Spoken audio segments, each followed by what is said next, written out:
There was something unsettlingly judgmental about the way the ceiling blinked at him. Darian Holt squinted up from the floor, hand shielding his face, while a cracked panel above flickered with the kind of flickering that felt personal. Like it was thinking, really. This is who tripped my proximity alarm. This is what evolution spat out.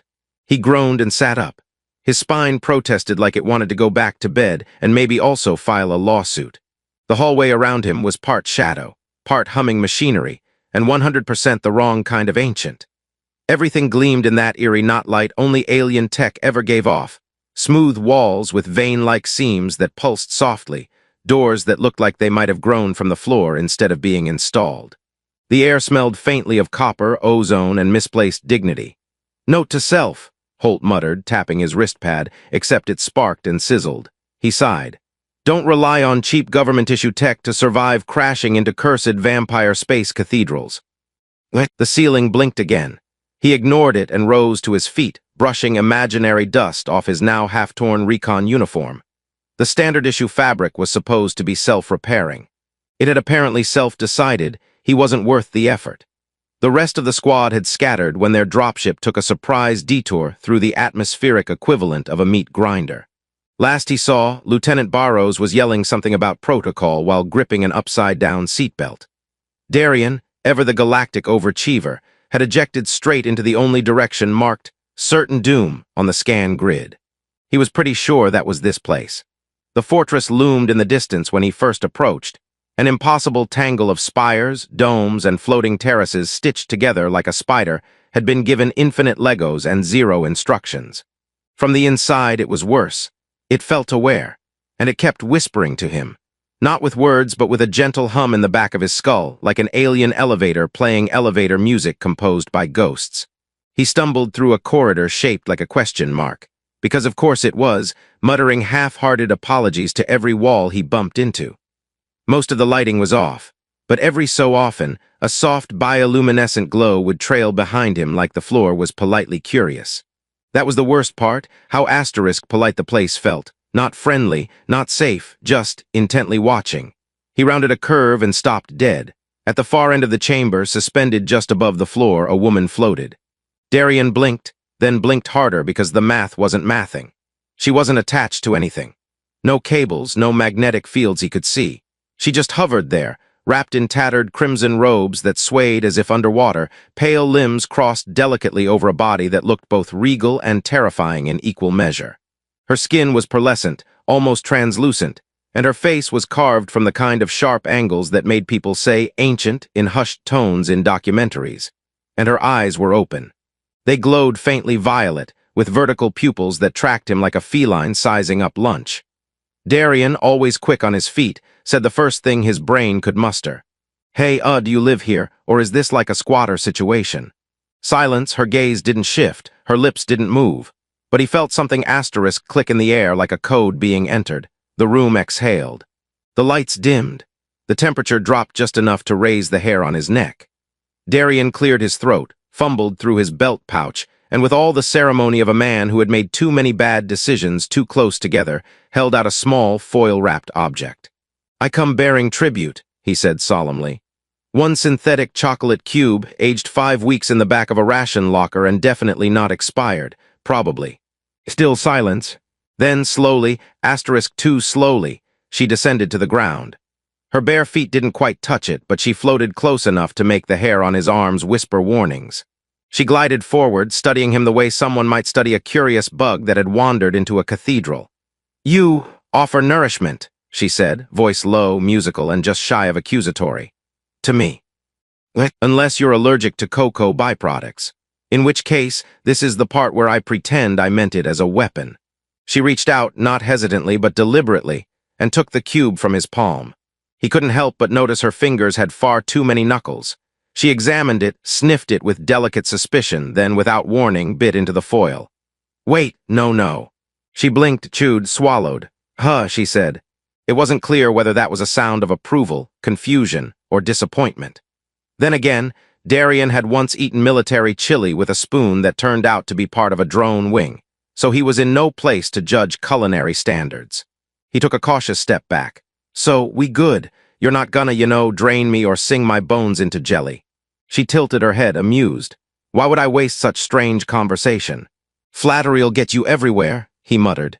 She turned, and with a subtle gesture the chamber responded. The walls shimmered, a panel slid open, and a path revealed itself, stairs spiraling downward into deep violet light. He stared. So what? You want me to follow you into the dungeon? It is not a dungeon, she said. It is the memory chamber. Oh, definitely a dungeon. She moved without waiting. Darien hesitated, then followed, because what else was he going to do? Go back to wandering the halls of a sentient space palace while his rations argued with his stomach. As they descended, she glanced back. You do not fear me. I'm reserving judgment, he said. Also, I think I might be mildly concussed. Another silence. Then was that a smile? You amuse me, human. Well, I aim to wait. What do you mean me? How many of us have you met? She didn't answer, because of course she didn't. Aliens never gave you the good stuff up front.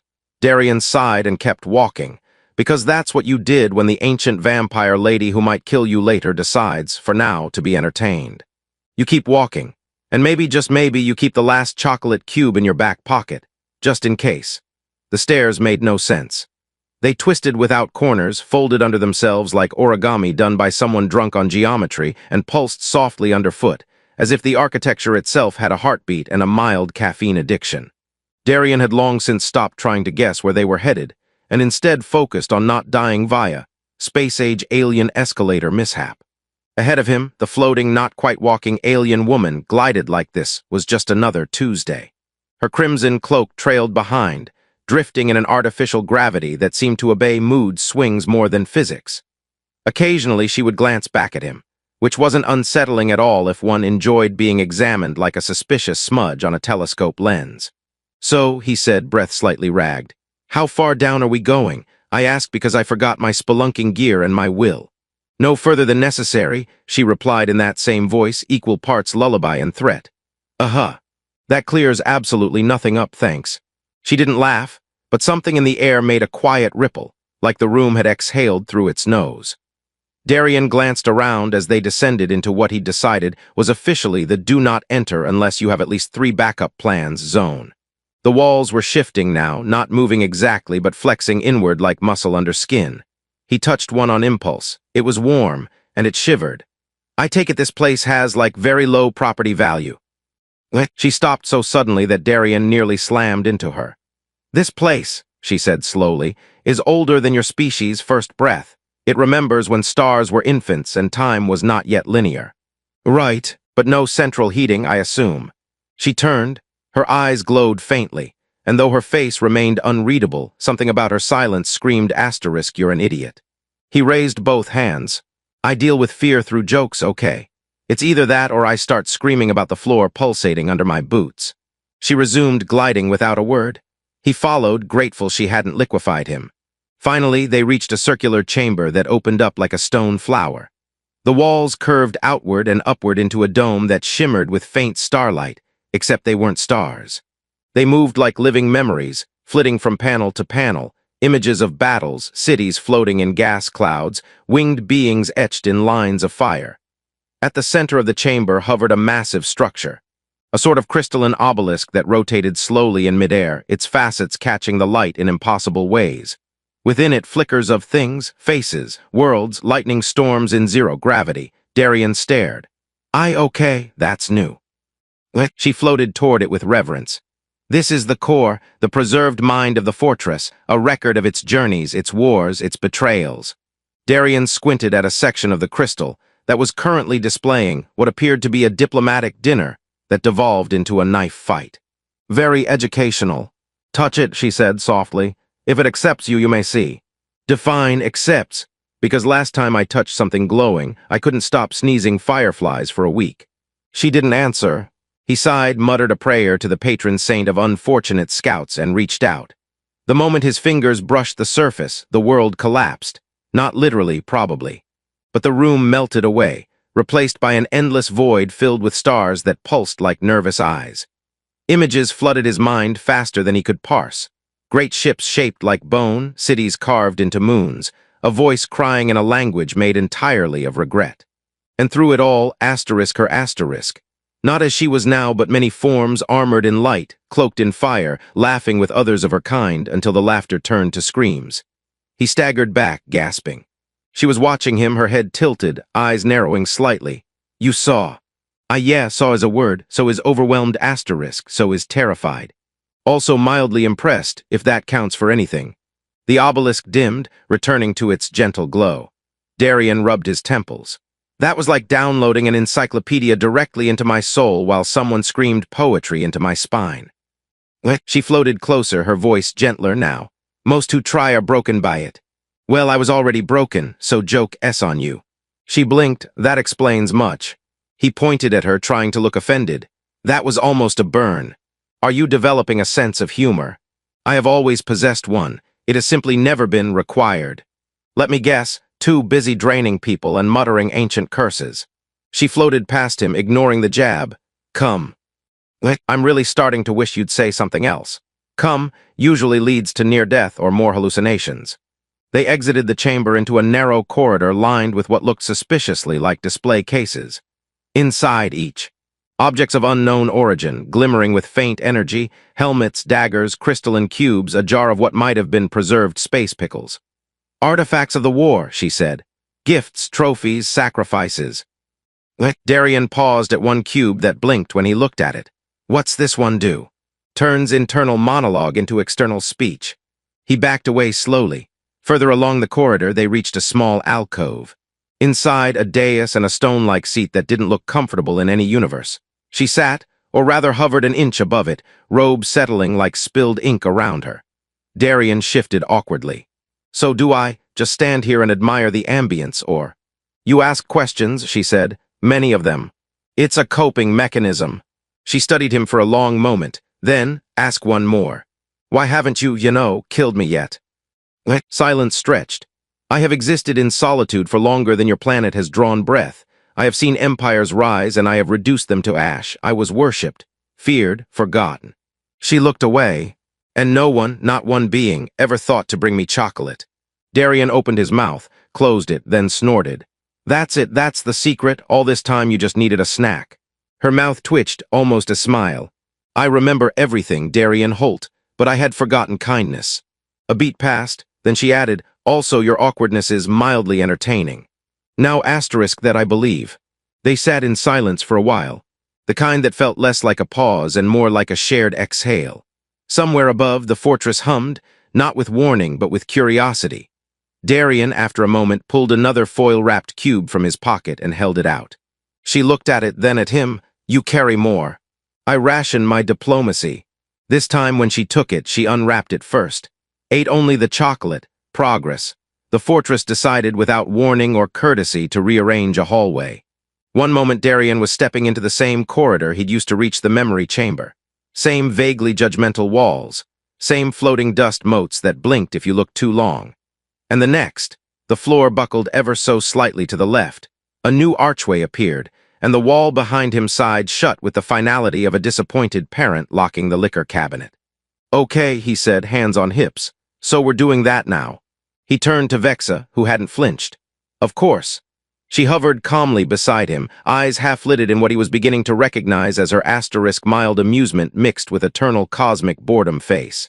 The fortress reconfigures based on stimulus, she said, as if that were normal. Your presence is a stimulus. So I'm a walking furniture rearrangement trigger. Evidently. Darian stared at a new ceiling panel that had just sprouted tiny, softly blinking spines. Do you ever feel like it's low-key judging our life choices? The fortress has opinions, she said. It lacks diplomacy. Cool, same as my ex. They began walking again, or in her case, hovering like the universe owed her a breeze. The new hallway stretched long and quiet, lined with panels of reflective black stone. Occasionally, ghostly images flickered across them, maps, memories, brief glimpses of stars blinking out like tired candles. So where are we going now? He asked. Please don't say dungeon again, or sacrifice chamber, or anything with evisceration in it. She didn't answer immediately. He was starting to get used to her dramatic pause timing, which bordered on Shakespearean monologue levels. You must meet the voice, she finally said. That is. Hilariously vague. The fortress speaks, or it did once, through an interface construct. Let me guess, It's ancient, cryptic, and hates me already. You are a minor statistical anomaly. It will be curious. Oh, great. I live to be a curiosity. They entered a circular room where the floor shimmered with fractal patterns that shifted as he moved, never repeating, never static. Darian promptly tripped over a ripple in reality and caught himself against a console that looked suspiciously like a jellyfish had fallen in love with a piano. Vexa gestured, and a structure in the center of the room rose from the floor, a vertical cylinder made of woven metal and light. It pulsed gently, then released a soft tone like a bell underwater. "Interface awakened," it said. Darian blinked. "Okay, that was actually pleasant. I expected more gravel and doom." "Subject identified," the voice continued. "Human, male, suboptimal fitness, elevated sarcasm index." "I take it back. Doom would have been better." Designation, Darian Holt. Incomplete military training. Cognitive patterns, erratic. Humor threshold, poorly calibrated. Vexa very helpfully did not laugh, though her shoulders did rise suspiciously. Darian folded his arms. "Can we not diagnose my personality like it's a defective toaster? Your neuropattern presents irregular resonance with legacy systems. Potential interface candidate, low probability. Potential entertainment value, moderate. I don't know whether to be offended or flattered. Is this thing flirting?" Vexo approached the cylinder. "Query," she said, crisp and precise. "Do you recognize his presence?" A pause. The lights within the cylinder dimmed, pulsed, then steadied again. "Yes, anomaly registered. Quantum threads intersect with archival strata. Possible harmonic convergence." Darian scratched his head. "That sounded like you asked if it likes me, and it said maybe, but also the laws of time are involved." Vexa turned to him. "You are imprinted. I'm sorry, like a baby duck. The fortress has seen you before. Or something close to you." He blinked. "I have one face and it's very exclusive, trust me." "Time is nonlinear here," she said. "Possibility folds upon itself." Darian leaned against the console. "So what you're saying is I might be someone's granddad and great-great-grandchild at the same time, and the fortress has PTSD about it." "Yes." He opened his mouth, closed it, pointed at nothing. Okay, that's fair." The interface construct spoke again. "Do you seek command input?" Vexa hesitated. "I do not command anymore." Statement: "You remain primary vector. You maintain anchor rights. You possess the core." She looked away, her expression unreadable. Darian stepped forward. "Hey, no pressure, but if this thing wants you to take the wheel again, maybe it's because it remembers you being kind of a big deal." "I was not kind," she said. "I was efficient. Tomato, tomato. If you're worried about making mistakes, welcome to the club. We've got jackets." "I ended civilizations. Our jackets are flameproof." Darian had never seen a battle plan that started with dance music, but here they were. "Are you sure this is the right frequency?" he asked, eyeing the console pulsing with rhythmic beats that sounded suspiciously like galactic funk.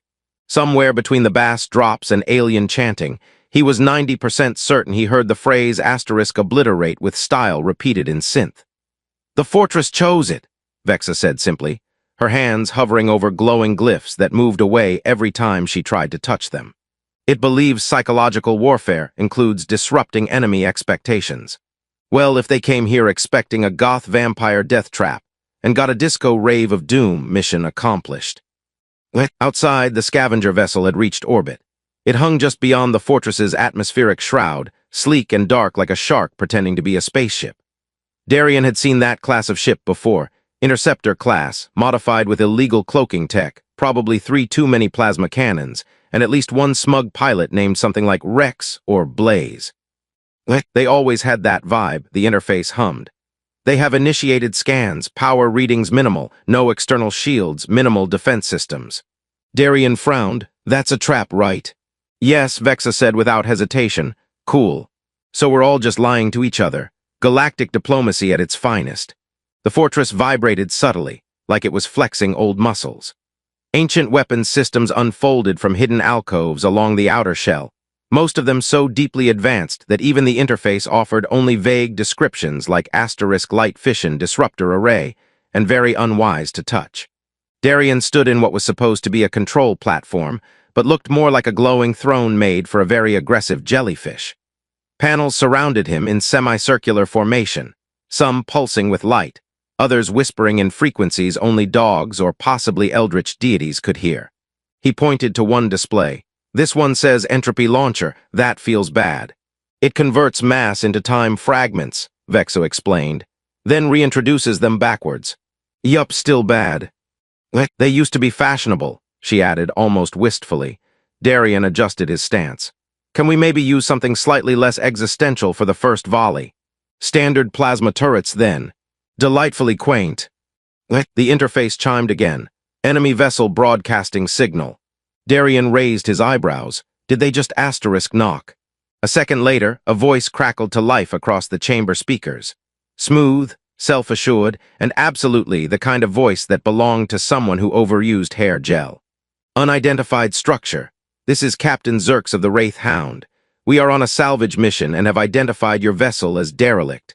Respond with intention or we will proceed under claim law. Vexa looked at Darien. Claim law. Loosely translated, hi, we'd like to rob you and call it legal. The interface offered a helpful suggestion. Would you like to respond with fabricated distress, diplomatic aggression, or unsettling laughter? Darien didn't even hesitate. Option 3, please. A moment passed. Then deep, echoing laughter flooded the comm channel, complete with stereo panning and an unsettling choir effect that made it sound like a ghost orchestra had joined in for ambience. There was a pause, then, unidentified vessel, please clarify. Darien tapped the comm. Hi there, Zerx. Quick question. How do you feel about being turned inside out by a haunted spaceship with trust issues? Another pause. We are prepared to offer trade. Vexa leaned in. That was quick. They're worried, which is fair, since this place is, in fact, a floating death monument with a disco problem. Outside, the scavenger ship adjusted its course, trying to appear casual, but the interface noted its weapons had armed. Darien rolled his neck. Right, time to be unreasonably brave. He turned to Vexa. What's the plan? You distract. I dismantle. Oh good, my specialty, being the bait. You are surprisingly suited to it. I'm choosing to believe that was almost a compliment. Vexa raised her hand, and with a thought, the platform beneath Darien shifted. He found himself lifted into a narrow, sleek corridor that led to a projection chamber. Essentially a telepresence room, but with slightly more aggressive lighting and a worrying number of spikes purely for aesthetic. He stepped in, straightened his jacket, which had seen better days and worse jokes, and took a breath. The holographic projection activated, sending his image out into space like a very unimpressed telegram. The scavenger crew appeared on screen. A rough bunch, 3 humans, 1 coral with 4 eyes and no neck, and a large insectoid who appeared to be eating a console. Hi, Darien said cheerfully. You've reached the automated defense system of the ancient Death Palace. Your presence has been deemed extremely annoying. Please state your intentions before being atomized. The human at the center, presumably Captain Zerx, tried to look confident. You don't understand the value of what you're sitting on. Oh no, I absolutely do, Darien said, tilting his head. I just value my internal organs more. This doesn't have to be hostile. Darien grinned. That's funny. You showing up with 20 plasma torpedoes and the sneaky cloak trick kinda screamed hostile. Behind the scenes, Vexa activated the first deterrent. A blast of anti-scanning energy that fried their sensors and painted their ship with a false interior layout. On their end, it now appeared the fortress was full of glowing, weeping statues. And possibly bears. The insectoid squealed. Zerx leaned forward. We're not leaving without something. You want a parting gift? Darien asked, tapping the console. Tell you what, how about a complimentary concussion? He gave the signal. The fortress fired, not to kill, not yet. Just a pulse beam that clipped their port thruster, spun them like a lazy coin, and sent a very loud message. Next one's for the engines, Darien said. The scavengers scrambled, shouting, the insect finally dropping what looked like a half-chewed power core. Zerx growled. This isn't over.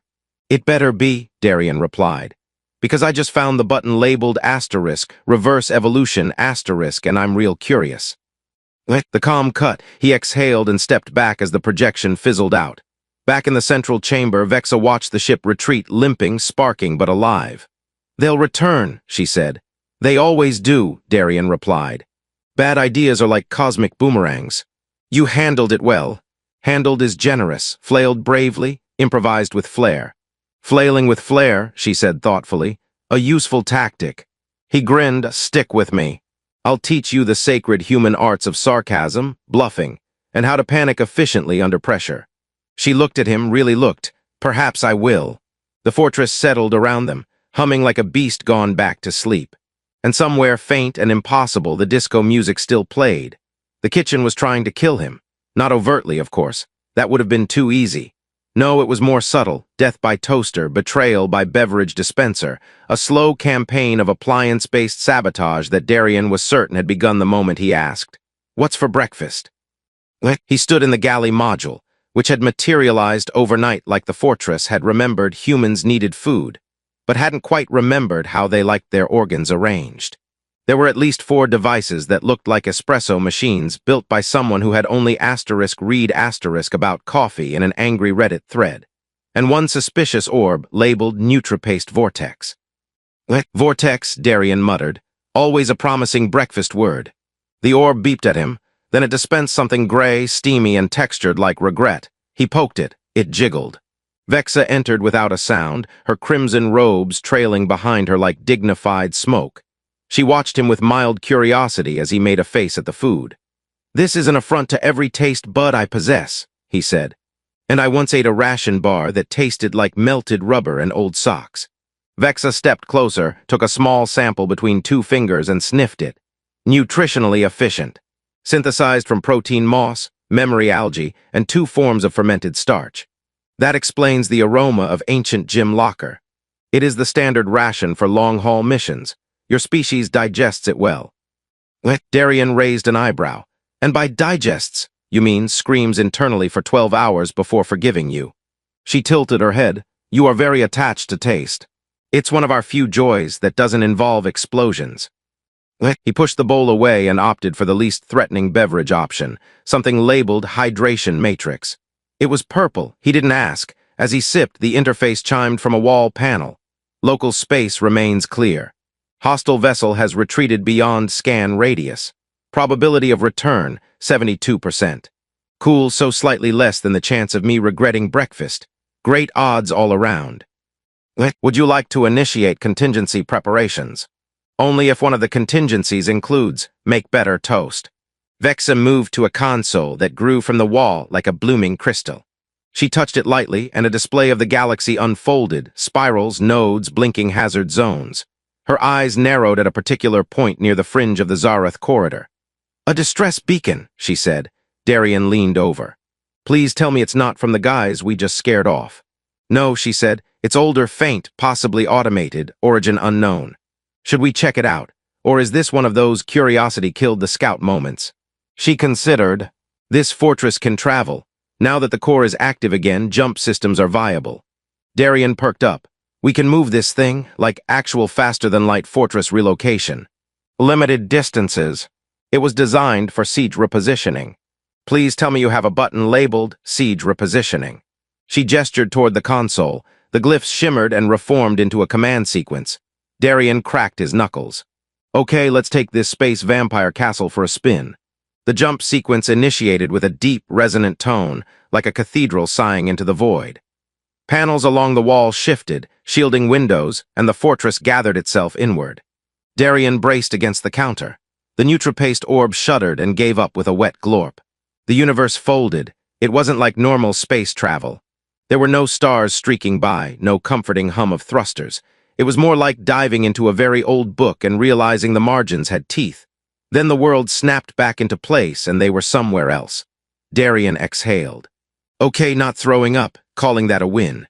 Vexa remained perfectly composed, of course. She turned to the display.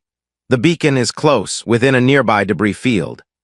The projection shifted to show a twisted region of space filled with ship fragments, satellite corpses, and the occasional still-blinking nav buoy, most of which were not broadcasting anything coherent.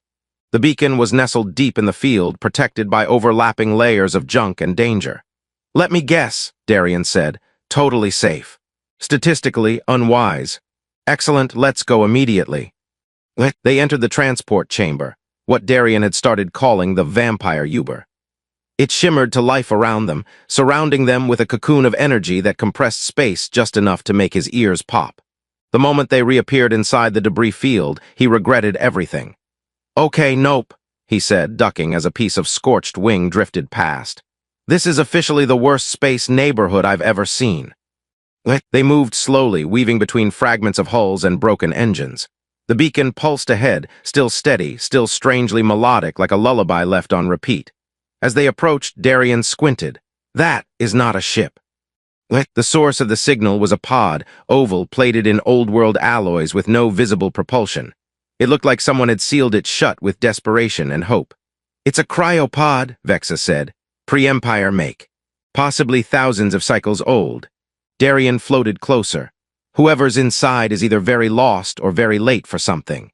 The pod's status lights blinked in a slow, mournful pattern. Life support nominal. Stasis integrity holding. Interior presence, 1, he looked at Vexa. Do we open it?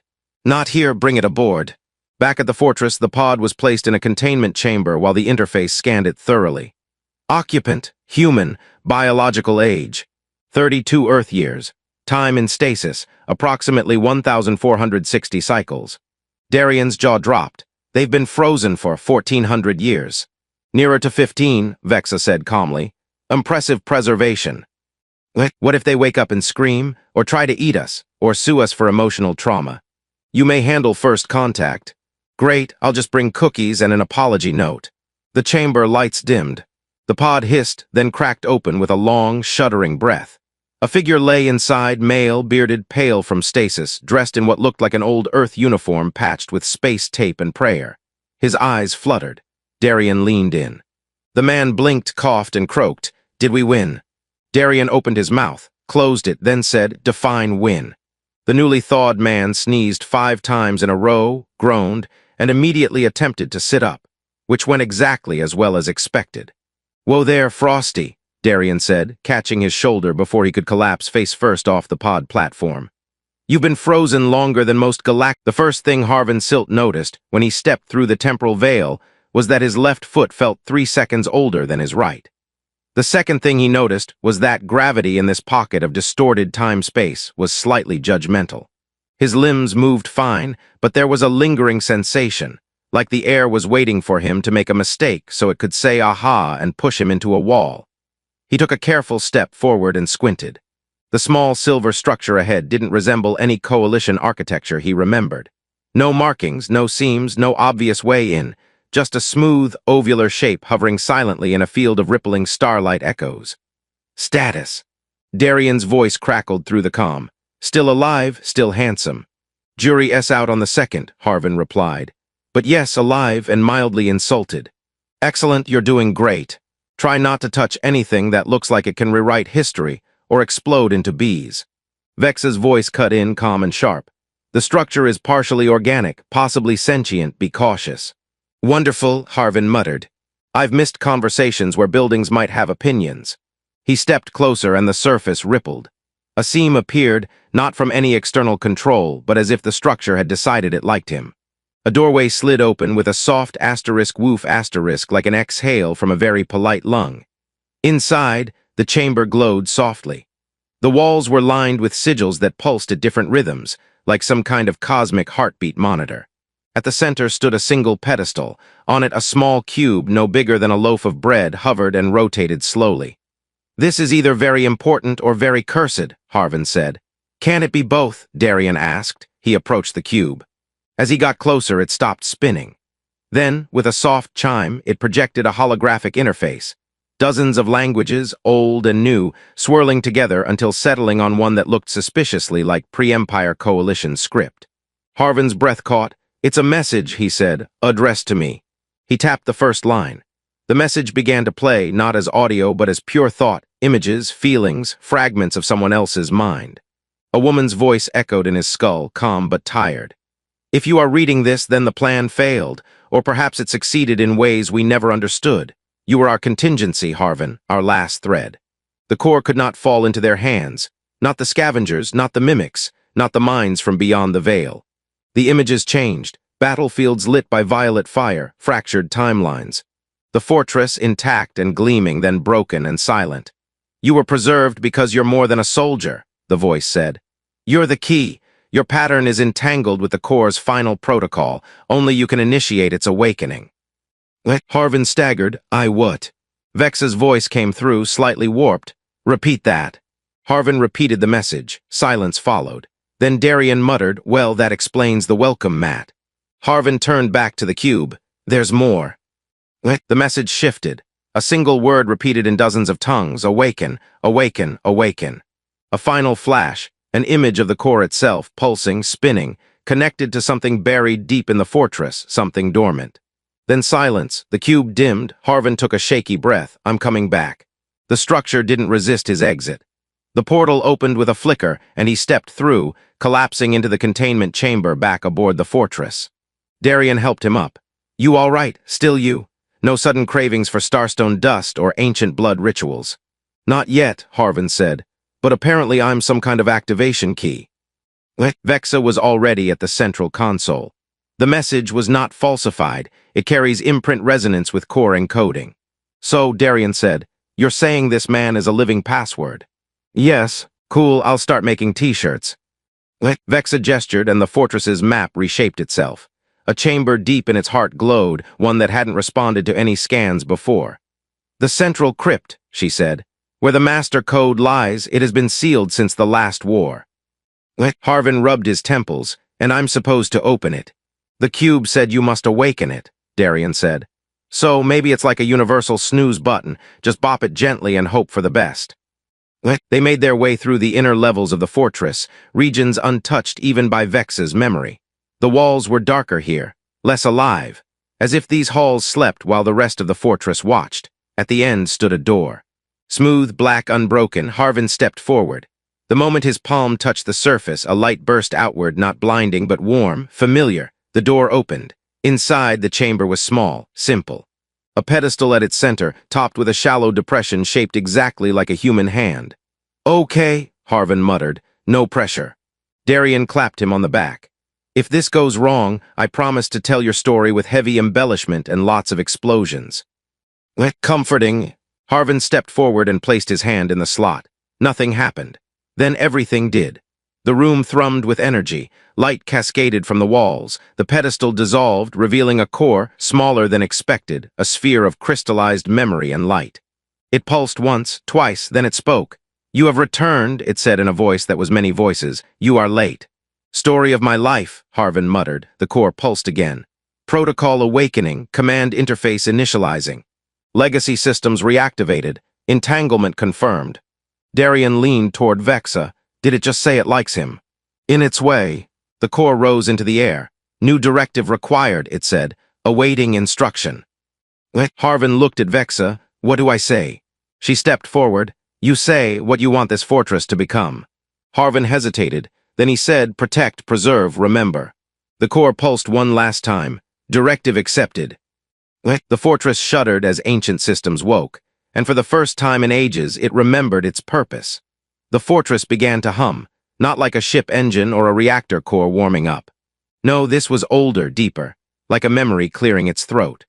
All throughout its vast structure, forgotten corridors lit up, dormant systems blinked to life, and doors that had sealed themselves shut during the collapse quietly decided they were over it.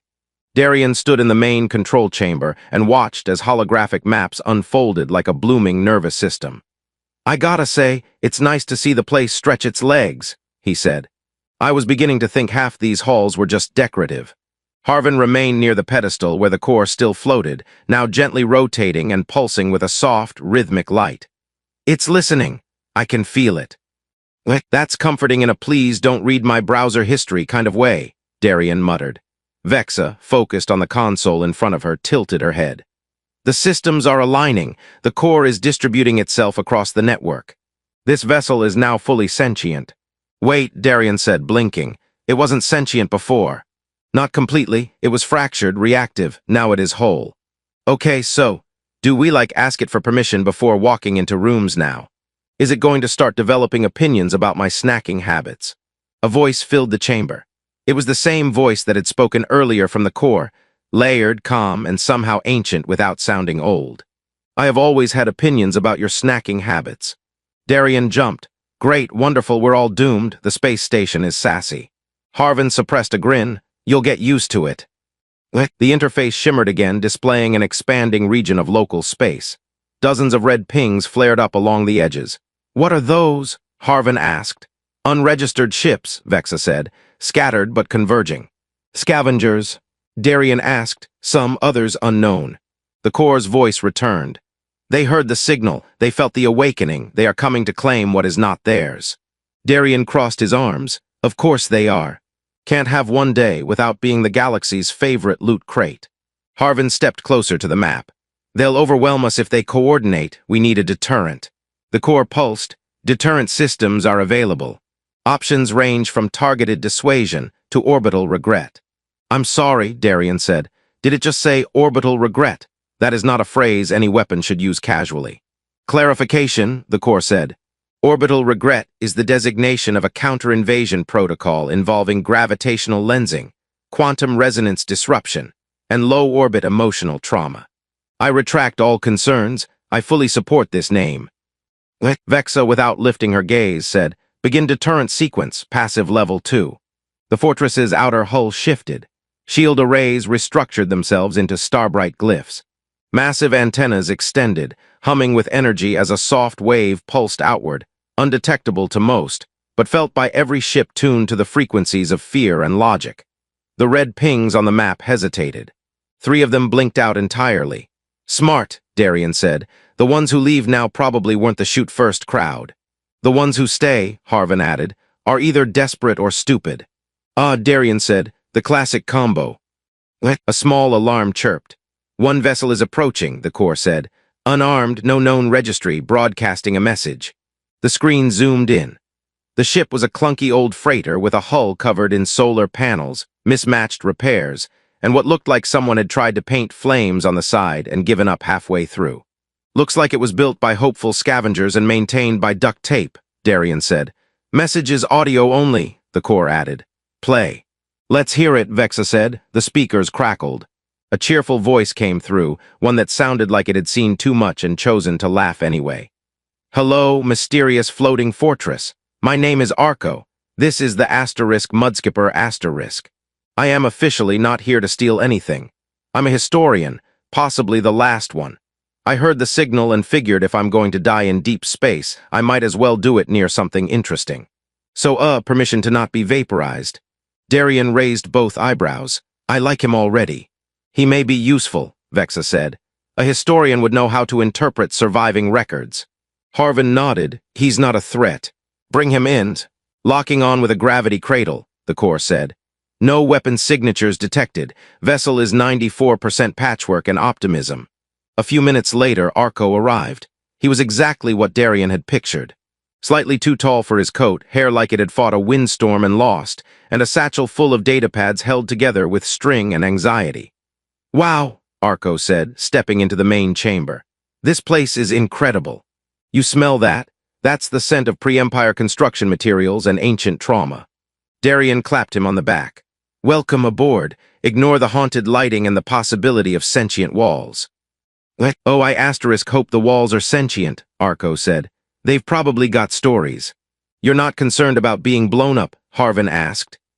Arco shrugged. "I've been to worse places. Once got stuck inside a museum AI for 3 days. It thought I was a rogue exhibit." Vexa observed him silently. "Your presence is tolerated." Arco gave her a thumbs up. "I get that a lot." The Corps chimed in again. More vessels approaching, less friendly, engaging defensive protocols. Outside, the distant ships began forming patterns.